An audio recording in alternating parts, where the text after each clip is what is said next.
datang seorang anak muda pada Nabi Muhammad SAW dan mengatakan, "Ya Rasulullah, saya siap masuk Islam." Dia baca syahadat, silakan Rasulullah, perintahkan apapun saya siap kerjakan, larang apapun saya siap tinggalkan. Larang judi saya siap, larang homer saya siap, larang ghibah saya siap, larang apapun, taruhan, semua larangan saya siap tinggalkan. Cuma satu kok, yang namanya zina saya hobi, tolong jangan haramkan. Dia minta halal zina. Subhanallah, di dekatnya Umar bin Khattab Al-Faruq, yang mana beliau Sayyidina Umar tidak bisa nahan. Tidak bisa nahan kalau ada sesuatu di depan Nabi kemungkaran. Langsung dia minta izin, "Ya Rasulullah, a'adin li an adrib unuqah." Tolong izinkan tak penggal, tak potong kepalanya. Umar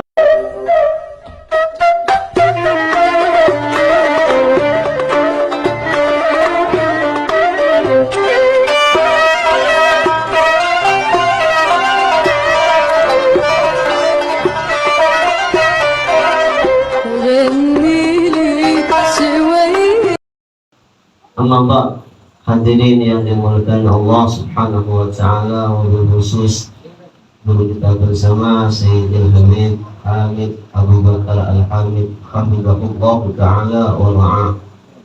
Alhamdulillah, antum sekalian bisa menghadiri majlisnya beliau untuk menimba ilmu dari beliau. Betul, kalau dikatakan al-ilmu minad-din fandur amman ta'khudud-din.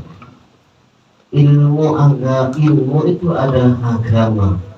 Jadi harus dilihat dari siapa kita ambil ilmu tersebut. Juga yang mulia Al-Habib Yusir Habib Muhammad Al-Hamid. Saya akan insyaallah dua Habib Al-Hamid ya.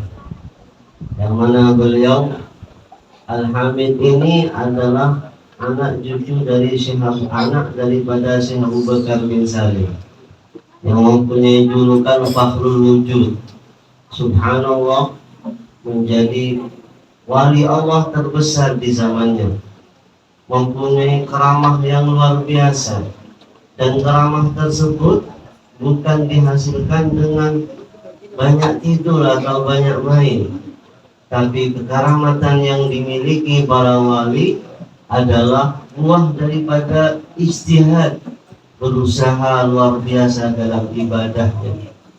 Syekh Abu Bakar bin Salim pernah dikatakan beliau sholat fajri bi wudu'in isya, sholat subuh dengan memakai wudu sholat isya selama 40 tahun.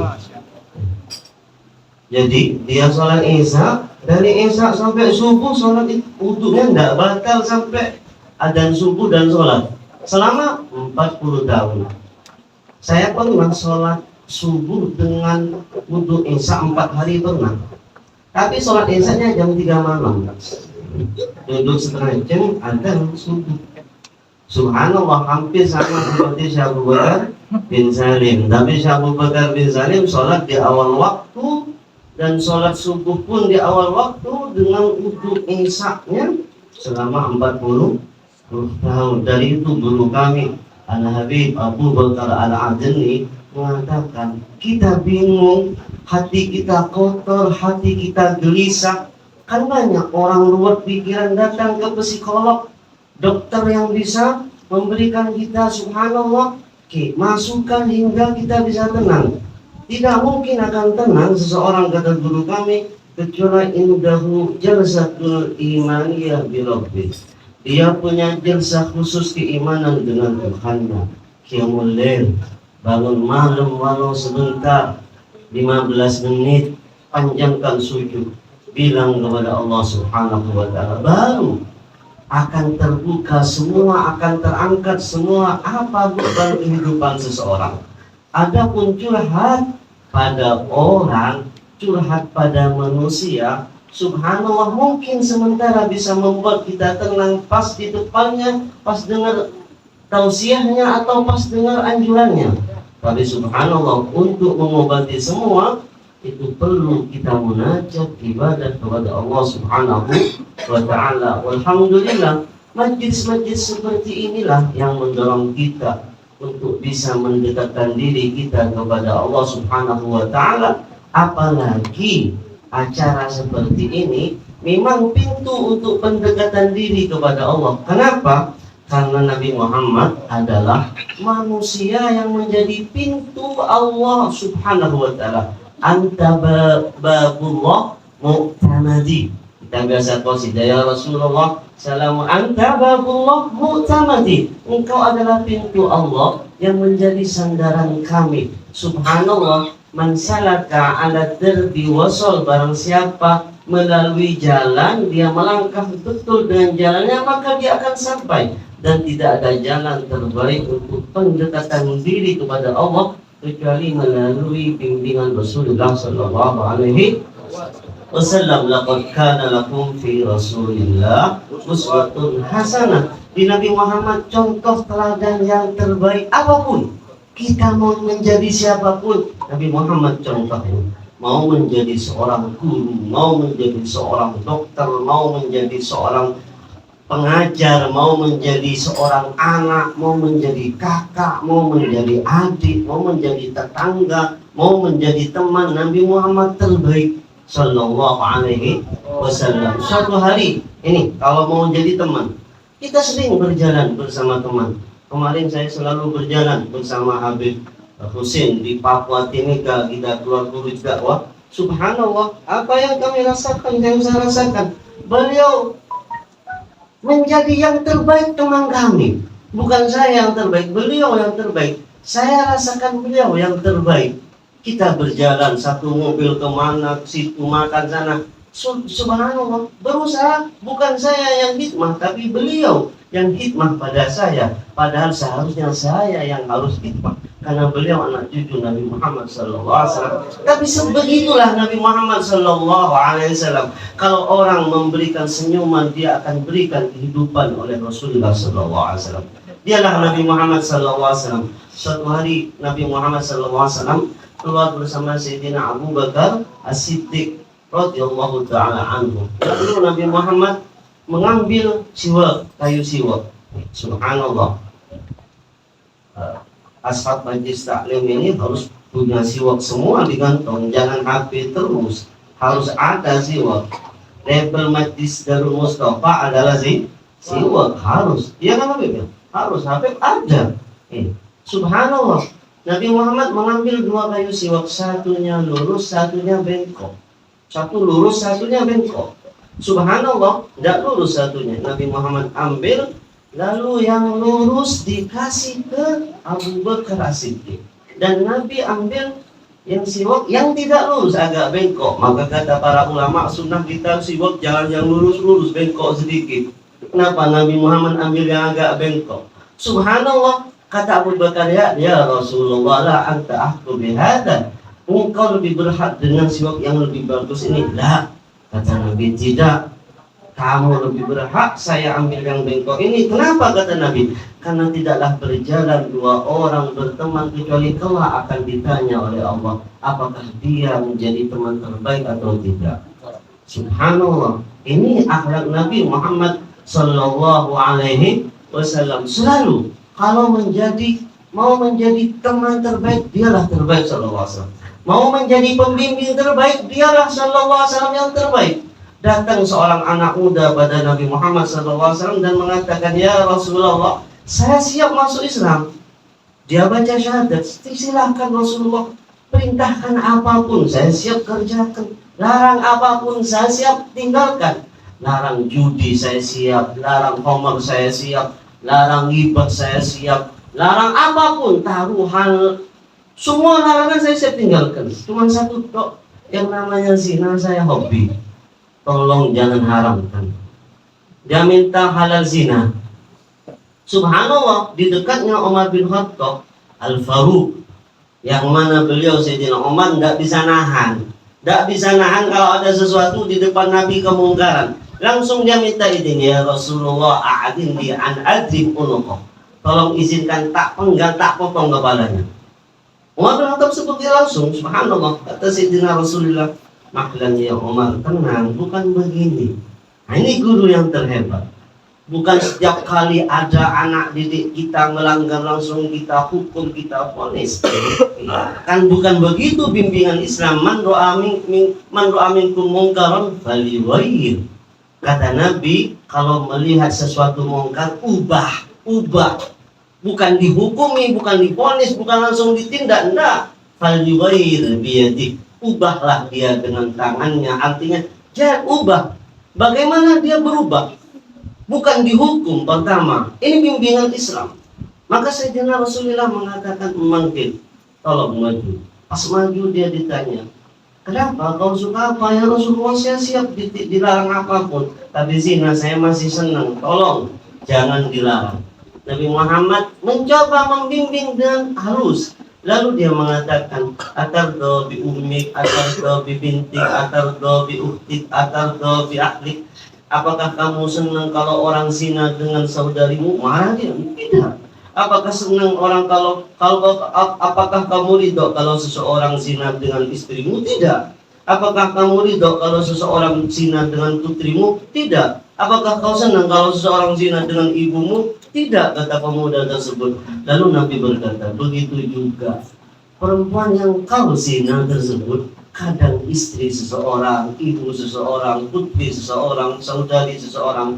Kalau kau tak suka terjadi pada keluargamu, jangan kau kerjakan pada keluarga orang lain. Kalau kau tak suka terjadi pada perempuan-perempuanmu, jangan kau sukakan, karena mereka itu adalah kena istri orang atau keluarga seseorang. Lalu Nabi Muhammad taruh tangan Nabi ke dada orang tersebut. Nabi taruh tangannya ke dada pemuda tersebut. Setelah diangkat, pemuda bilang, demi Allah, saya masuk majlis tersebut, zina sesuatu yang paling saya senangi, tapi tidaklah diangkat tangan Nabi dari dadaku, kecuali zina adalah sesuatu yang paling aku benci, aku benci. Mengingatnya, subhanallah, berubah langsung. Dengar apa? Subhanallah, setelah disentuh tangannya. Kita ada di mahalul qiyam. Kenapa mahalul qiyam? Kenapa berdiri? Kenapa kita baca duduk ya Nabi salam alaika? Karena kita punya keyakinan Nabi hadir. Nabi hadir di tengah-tengah kita. Subhanallah, mungkin hanya karena dosa mata kita yang kita mahjub, tertutup, tidak bisa melihat. Mereka, Al-Habib Umar mengarang Ad-Diyaul Lami, Al-Habib Ali bin Husain Al-Habsi mengarang Situd Duror, Al-Imam Abdurrahman Ad-Dibai mengarang Dibai Syaraful Anam. Lalu semua mengarang cerita Nabi dari awal. Jadi awal cerita Nabi SAW sampai sudah mereka tidak bisa menahan, hati sudah bersatu, pikiran sudah bersatu, ingat Nabi, cinta Nabi, kangen Nabi, Nabi lahir di antara mereka. Langsung berdiri, ya Nabi salam alaika. Ingkar yang ingkar, tidak suka yang tidak suka. Tapi kecintaan tidak butuh dalil. Kecintaan adalah selera. Kecintaan adalah hal yang Allah berikan lain di hati orang-orang yang dipilih oleh Allah Subhanahu wa ta'ala. Nabi hadir setiap kali berdiri. Dari itu hati-hati setiap hadir majlis taklim, majlis sholawat seperti ini. Kalau kita mampu langkahkan hati, tangan kaki kita, mampu hadirkan badan kita, hadirkan hati kita. Harus kita berhasil, harus pulang dari majlis seperti ini. Allah ubah keadaan kita lebih baik, lebih cinta pada Nabi, lebih khusyuk pada Allah Subhanahu wa ta'ala. Semoga Allah bimbing kita semua. Semoga Allah jadikan kecintaan kita ke majlis ini sebagai modal usaha untuk pendekatan diri dan mengikuti jejak Nabi Muhammad SAW, menjadi umat yang dibanggakan Nabi Muhammad SAW. Pulang dari tempat ini menjadi rajulun Muhammadi atau imra'ah Muhammadiyah, lelaki yang berkarakter Nabi Muhammad, seorang perempuan yang berkarakter Nabi Muhammad SAW. Menghidupkan sunnah Nabi di rumah, menghidupkan bimbingan Nabi di rumah, menghidupkan adab-adab Nabi di rumah. Kita pulang dari tempat ini, jangan enteng dengan adab-adab untuk anak-anak kita. Ajari anak kita minum, duduk. Ingatkan ke mereka, duduk kalau minum, ini sunnah Nabi. Pakai tangan kanan kalau minum, ini sunnah Nabi. Subhanallah, masukkan setiap saat. Ini sunnah Nabi, ini adab Nabi, ini yang dicintai Nabi. Sehingga anak-anak kita dari kecil sudah subhanallah terpatri masuk di benaknya apa? Nabi Muhammad SAW. Jujur mohon maaf, saya punya ponakan, anak saya punya saudari, adik saya perempuan punya anak, umur sekarang umur 6 tahun. Subhanallah sudah terbiasa nonton kartun, nonton itu di HP. Ya kan kebanyakan kita biarkan anak nonton HP, nonton kartun, nonton film anak-anak. Subhanallah pas kalau dimarahi sama ibunya, awas kau kalau kurang ajar sama bapakmu, ibumu ke yang tua kau masuk neraka. Kata ibunya begitu, awas neraka, api terbakar kau. Dia jawab dengan santai, enak dah, saya akan jadi boboiboy api. Sudah, jadi mau jadi boboiboy api. Ada boboiboy tanah, boboiboy angin, dia mau jadi boboiboy api. Kenapa? Karena di neraka penuh dengan api.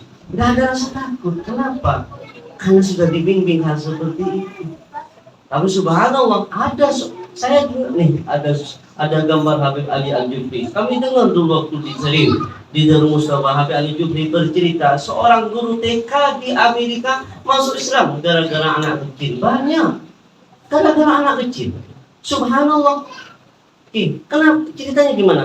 Seorang anak kecil ini setiap hari Muslim sekolah TK di antara non Muslim, dia bagi-bagi makanan setiap hari waktu istirahat. Lalu subhanallah ditanya, gurunya nanya, kenapa kau bagi-bagi makanan sama yang tidak seagama denganmu? Apakah kamu diancam? Apa katanya? Tidak. Kenapa? Saya diperintah ibu karena Nabi kami, Nabi Muhammad karom, Nabi Muhammad Nabi pemurah. Dia sering memberikan sedekah, senang memberi sedekah. Subhanallah, penasaran dengan Nabi Muhammad ini guru. Lalu sederhana ikut ke rumahnya, ingin ketemu ibunya, cuman mau tanya, siapa Nabi Muhammad, seperti apa, kenapa anak kecil memakai karakternya. Lalu didudukkan, diceritakan Nabi Muhammad, dibacakan sejarah Nabi, akhlaknya yang luar biasa, tidak pulang dari rumah tersebut kecuali masuk Islam. Anak kecil. Subhanallah. Kenapa? Karena ibunya yang mendidik. Maka diceritakan madrasatul awwal lil aulad. Ibu adalah sekolah pertama untuk anak-anak. Bukan bapak. Bapak kita punya aktivitas.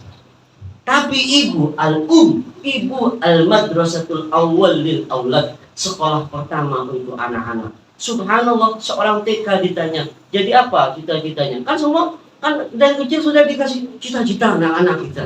Satu, kamu jadi apa kalau dewasa? Saya mau jadi pilot, saya mau jadi pramugari, kamu mau jadi dokter, kamu mau menjadi insinyur, kamu menjadi apa? Ada anak kecil santai, kamu mau jadi apa kalau dewasa? Dia jawab, saya mau jadi sahabat Nabi.